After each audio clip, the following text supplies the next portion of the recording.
श्री स्वामी समर्थ. नमस्कार मंडळी, स्वागत आहे तुमचं आपल्या या मराठी यूट्यूब चॅनलमध्ये. स्वामींच्या कृपेने आपला दिवस आनंदात जाऊ हीच मी स्वामींच्या चरणी प्रार्थना करते आणि आजच्या या नवीन व्हिडिओला सुरुवात करूया. तर यंदा 14 जुलैला म्हणजेच रविवारी आणि सोमवारी आलेली आहे सोमवती अमावस्या. या अमावस्येला ज्येष्ठ अमावस्या असं सुद्धा म्हटलं जातं. ज्येष्ठ अमावस्या या दिवशी ज्येष्ठ महिना संपून आषाढ महिन्याची सुरुवात होणार आहे. सोमवारी येणाऱ्या अमावस्येला आपण सोमवती अमावस्या म्हणत असतो, कारण हा दिवस जो आहे तर भगवान शिव यांना समर्पित केला जातो. हिंदू धर्मामध्ये या तिथीला पवित्र आणि पुण्यदायी फलदायी म्हटलं गेलेलं आहे. अमावस्येच्या तिथीच्या दिवशी स्वामी आपले पितृदेव म्हटले गेलेले आहेत. पूर्वजांच्या आत्म्याला शांती मिळावी म्हणून श्राद्ध, तर्पण, कर्म आणि पुण्याचे काम जे आहे तर या दिवशी केले जाते. ज्या अमावस्येचा प्रारंभ जो आहे तर ते 13 जुलैला सायंकाळी 6:50 होणार आहे. 14 जुलैला दुपारी 3:23 याची समाप्ती होणार आहे. उदयतिथीनुसार ज्येष्ठ अमावस्या 14 जुलैलाच आपल्याला साजरी करायची आहे. मंगळवारच्या दिवशी आपल्याला हा दिवस जो आहे तर तो सुखसमृद्धी प्राप्त होण्यासाठी आणि आपल्या पितरांचा आशीर्वाद प्राप्त होण्यासाठी त्यांच्यासाठी आपल्याला ही पूजा करायची आहे. अमावस्येच्या दिवशी ज्या सेवा असतात किंवा काही उपाय केलेले असतात तर त्याचं पुण्यफळ आपल्याला दुपटीने मिळत असते. तर काही ठिकाणी असं म्हटलं जाते की पितरांच्या नावाने नदीजवळ एक दिवा जर लावला तर सर्व समस्या ह्या आपोआपच नष्ट होतात. म्हणूनच आपल्याला जेवढीही सेवा ज्या आहेत त्या करायच्या आहेत तर त्या 14 जुलैला मंगळवारी करायच्या आहेत. आपल्या हिंदू धर्मामध्ये ज्येष्ठ अमावस्या ही अत्यंत फलदायी, पुण्यदायी आणि श्रेष्ठ म्हटली गेलेली आहे. या तिथीला पितृतर्पण आणि पवित्र गंगेमध्ये जाऊन स्नान केले जाते. तर या दिवशी ब्राह्मणाला तुम्ही दान जर केले तर आपल्या पितरांना मोक्षाची प्राप्ती मिळत असते, म्हणून हे दानधर्म केले जाते. ज्येष्ठ अमावस्या म्हणजे या शब्दातच या अमावस्येचा अर्थ दडलेला आहे. ज्येष्ठ म्हणजे वडीलधाऱ्या व्यक्तीची पूजा करणे, मान सन्मान करायचा आहे आणि म्हणूनच ज्येष्ठ अमावस्या ही प्रामुख्याने पूर्वजांना आणि पितरांना समर्पित असते. ज्येष्ठ अमावस्या ही कृष्ण पक्षाच्या 15व्या तिथीला येत असते. म्हणून हा मराठी महिना जो आहे ज्येष्ठ महिना सुरू आहे आणि ज्येष्ठ अमावस्येने सध्या मराठी ज्येष्ठ महिन्याची सुरुवात झालेली आहे. तर आपल्या हिंदू धर्मामध्ये ज्योतिषशास्त्रामध्ये या तिथीचा उल्लेख केलेला आहे. ज्येष्ठ अमावस्येच्या दिवशी अनेक लोक आपल्या पितरांसाठी पवित्र गंगेमध्ये जाऊन स्नान करत असतात, दान करत असतात, तर्पण करत असतात आणि पिंडदान केल्यामुळे प्रखर पितृदोष हा 3 पिढ्यांना लागलेला असेल तर तो कमी होतो. तर पूर्वजांचा आशीर्वाद हा देखील प्राप्त होतो. आता काही ठिकाणी या ज्येष्ठ अमावस्येला वटसावित्रीचे व्रत देखील केले जाते. तर काही ठिकाणी वटसावित्रीची पूजा जी आहे तर ती वडाच्या झाडाला तांदूळ अर्पण न करून पूजा केली जाते. तर पौर्णिमेला वटपौर्णिमेचं व्रत केलं जातं, पण बऱ्याच ठिकाणी पहा ज्येष्ठ अमावस्येला वटसावित्रीचे व्रत केले जाते. म्हणून या दिवशी सुवासिनी आपल्या पतीच्या दीर्घायुष्यासाठी हा जो उपाय आहे तर तो करत असतात आणि आयुष्यभरासाठी वडाच्या झाडाखाली आपल्या पतीच्या दीर्घायुष्यासाठी प्रार्थना करत असतात. ज्येष्ठ अमावस्येचा प्रारंभ सोमवारी झाल्यामुळे 13 जुलैला आपल्याला ही पूजा करायची नाही तर 14 जुलैला पूजा करायची आहे. या अमावस्येला सोमवती अमावस्या असं म्हटल्यामुळे हा दुर्मिळ योग जुळून आलेला आहे. महिना संपून आषाढ महिना सुरू होत असल्यामुळे हा महिना जो आहे तर तो शुभ म्हटला जातो. ज्येष्ठ अमावस्येला पवित्र गंगेमध्ये जाऊन स्नान करण्याबरोबरच पवित्र गंगेमध्ये जाऊन स्नान करायला खूप महत्त्व दिलं जातं. यामुळे पवित्र तीर्थक्षेत्र स्नान केल्याचे अनंतपटीने फळ आपल्याला प्राप्त होते. जीवनातील जेवढे काही शत्रू आहे तर त्याचा त्रास जो आहे तर तो कमी होतो.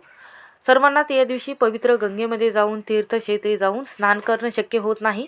म्हणूनच आपल्याला उद्या मंगळवारी या ज्येष्ठ अमावस्येच्या दिवशी घरच्या घरी अशा पद्धतीने मुख्य उंबरवट्यावर आपल्या पितरांसाठी अशी एक वस्तू टाकायची आहे आणि घरामध्ये माता लक्ष्मीला स्थायी स्वरूपात, अखंड स्वरूपात आपल्या घरामध्ये स्थिर ठेवण्यासाठी हा उपाय आपल्याला करायचा आहे. आणि त्याचबरोबर पवित्र गंगेमध्ये स्नान केल्याचं पुण्यफळ आपल्याला लाभणार आहे. ह्या वस्तू जर तुम्ही आंघोळीच्या पाण्यामध्ये टाकल्यात तर जीवनातील सर्व त्रास कमी होणार आहेत. 7 पिढ्याचा पितृदोष हा नाहीसा होणार आहे. आपल्या कुटुंबावर कधीही संकट विघ्न येणार नाहीत. तर हा उपाय कोणत्या वेळी करायचा आहे, कसा करायचा आहे याबद्दलची माहिती पाहूयात. हा उपाय केल्याने जीवनातील सर्व त्रास कमी होतात, शत्रुपीडा नष्ट होते, प्रखर पितृदोषाचा सामना आपल्याला करावा लागत नाही, 3 पिढ्यांना लागलेला पितृदोष हा कमी होतो. आपल्या घरामध्ये कधीच कोणावर, कुटुंबावर संकट विघ्न येणार नाहीत. जीवनातील सर्व शत्रू नष्ट होऊन 7 पिढ्यांना लागलेला पितृदोष हा नाहीसा होतो. माता लक्ष्मी अखंड स्वरूपात घरात वास करते. घरामध्ये सुख समृद्धी ही प्राप्त होते. घरामध्ये धन आकर्षित होते आणि मनातील सर्व इच्छा मनोकामना ह्या पूर्ण होतील. म्हणून आपल्याला उंबरवट्यावर कोणती वस्तू ठेवायची आहे, कशा पद्धतीने ठेवायची आहे, कोणत्या वेळेत आपल्याला हा उपाय करायचा आहे याची संपूर्ण माहिती आपण या व्हिडिओमध्ये पाहणार आहोत. त्यामुळे व्हिडिओ हा शेवटपर्यंत नक्की पहा. चॅनलवर नवीन असाल तर नक्की सबस्क्राईब करा. कमेंटमध्ये ओम पितृदेवताय नमः हा मंत्र लिहायला विसरू नका. आणि असेच नवनवीन व्हिडिओ पाहण्यासाठी बेल आयकॉनला नक्की प्रेस करा.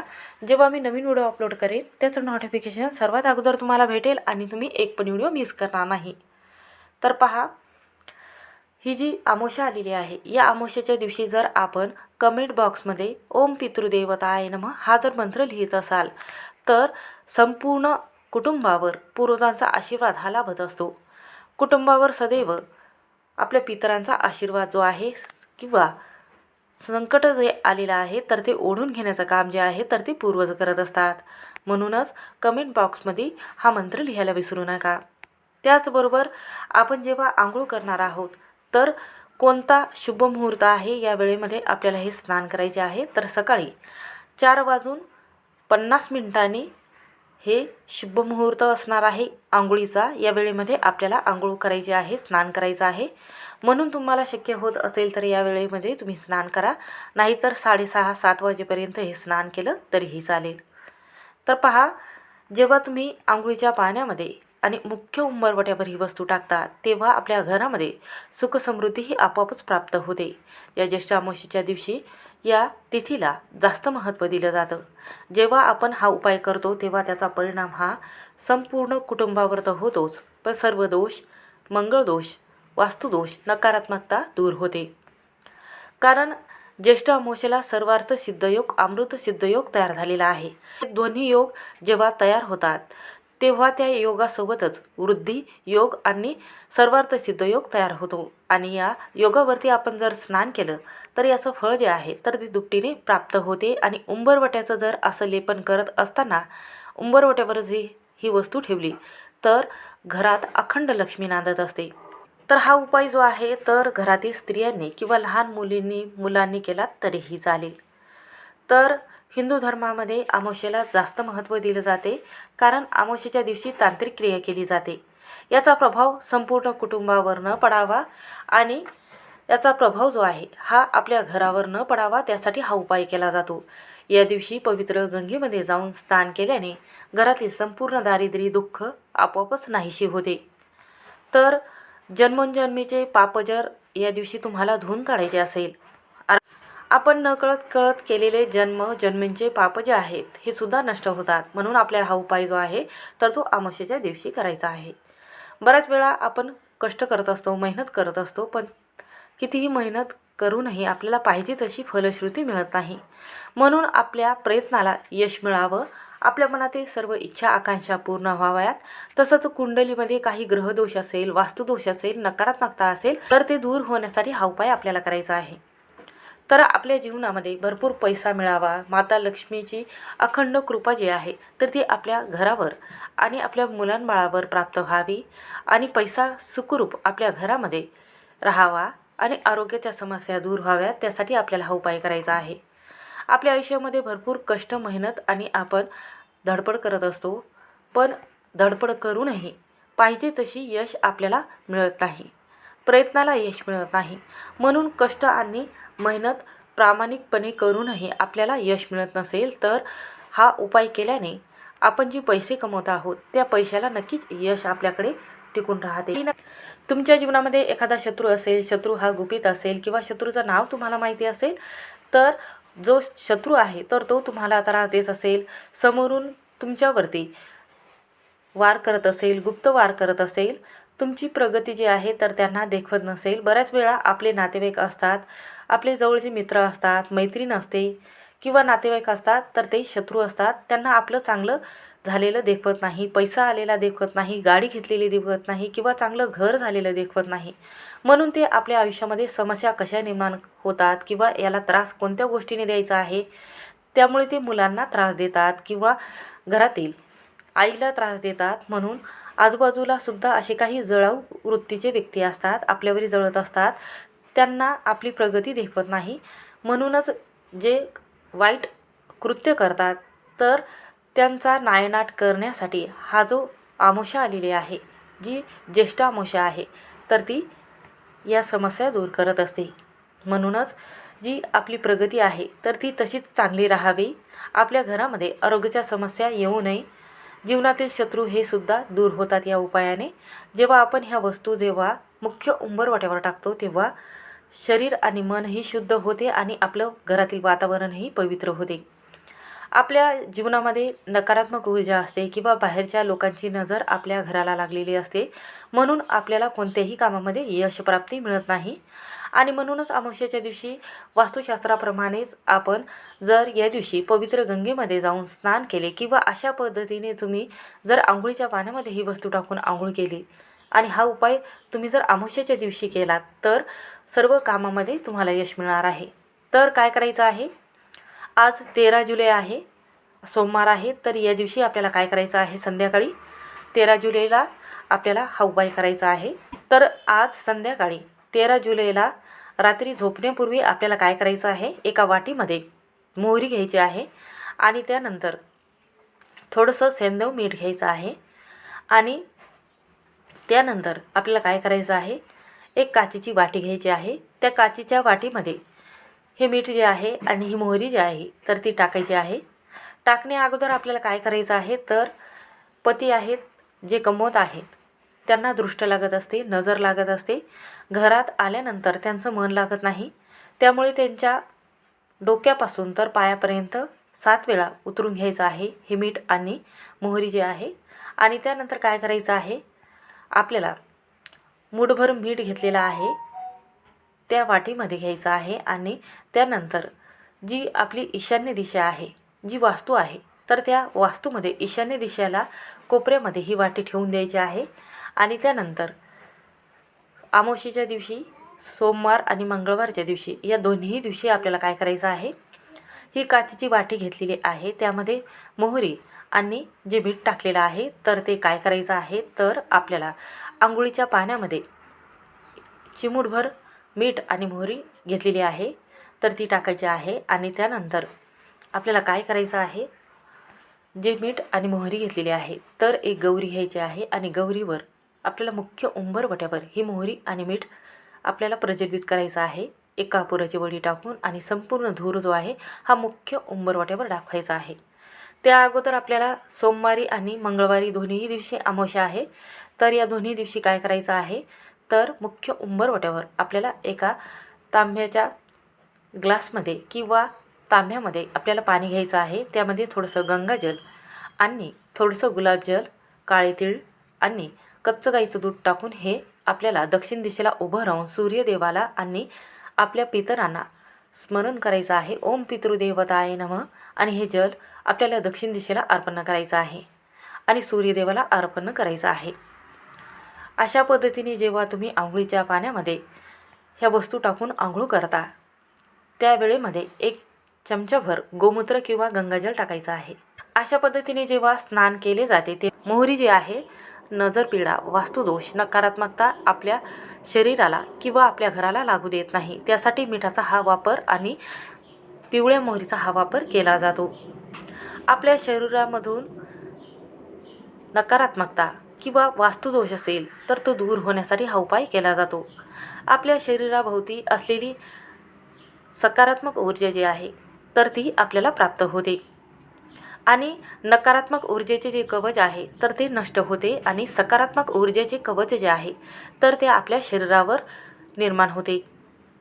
अशा तिथीच्या दिवशी जर आंघोळीच्या पाण्यामध्ये या दिवशी जर तुम्ही थोडंसं गंगाजल आणि मंजुळा जे आहे किंवा तुळशीचं पान टाकून जर तुम्ही आंघोळ करत असाल तर शरीर हे पवित्र होते, मन शुद्ध होते मन आणि शरीर जेव्हा शुद्ध होते तेव्हा आपण केलेल्या पूजेचं फळ आपल्याला प्राप्त होते.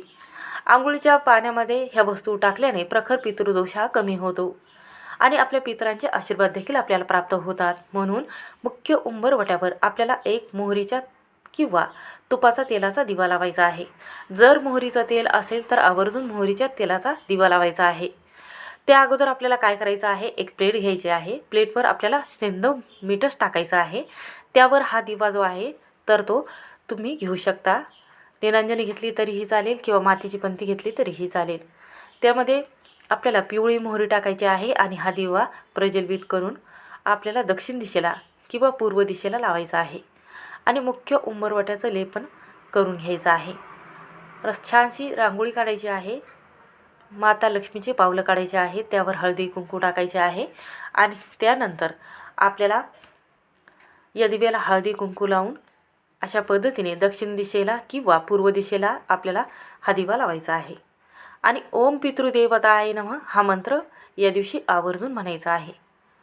आणि त्याचबरोबर घरातील पितृदोष दूर होण्यासाठी हे जल जेव्हा आपण दोन्ही हात जोडून कळवळीने जेव्हा आपण पूर्वजांना प्रार्थना करतो, क्षमा याचना करतो किंवा आपल्या मुलाची प्रगती व्हावी, व्यवसायामध्ये भरभरून यश मिळावं आणि प्रत्येक कामामध्ये मला यश मिळावं असं पूर्वजांना आपल्याला प्रार्थना करायची असते. घरामध्ये जर पैसा टिकत नसेल किंवा घरामध्ये वादविवाद क्लेश होत असेल किंवा मुलाची प्रगती होत नसेल, मुलांना वाईट संगत लागलेली आहे, व्यसन लागलेलं आहे, उद्योग धंदा व्यवसाय चांगलं चालत नसेल, नोकरी लागत नसेल, ह्या समस्या जेव्हा आपल्या घरामध्ये होतात तर प्रखर पितृदोषाचे लक्षणे म्हटले गेलेले आहेत या समस्याला. म्हणूनच आपल्याला हा उपाय जो आहे तर तो ज्येष्ठ अमावस्येच्या दिवशी अशा पद्धतीने स्नान केल्याने सौभाग्य व अखंड विवाहामध्ये अडचणी येत नाहीत आणि प्रत्येक कामामध्ये आपल्याला यश हे मिळू लागते. या दिवशी एखाद्या ब्राह्मणाला जर तुम्ही दान करत असाल तर आपल्या पितरांना मोक्षाची प्राप्ती होते, ते शांत होतात. असं म्हटलं जातं की देवाच्या आधी आपल्या पितरांची पूजा केली जाते. म्हणून देवांची पूजा करण्या अगोदर आपल्या पितरांची अशी सेवा करायची आहे. हा उपाय करून पहा, सर्व कामामध्ये तुम्हाला नक्कीच यश मिळेल. आणि हा उपाय जो आहे हा करत आहात तेव्हा ही माहिती शेअर करायला विसरू नका. श्री स्वामी समर्थ. व्हिडिओ आवडला असेल तर स्किप न करता शेवटपर्यंत नक्की पहा.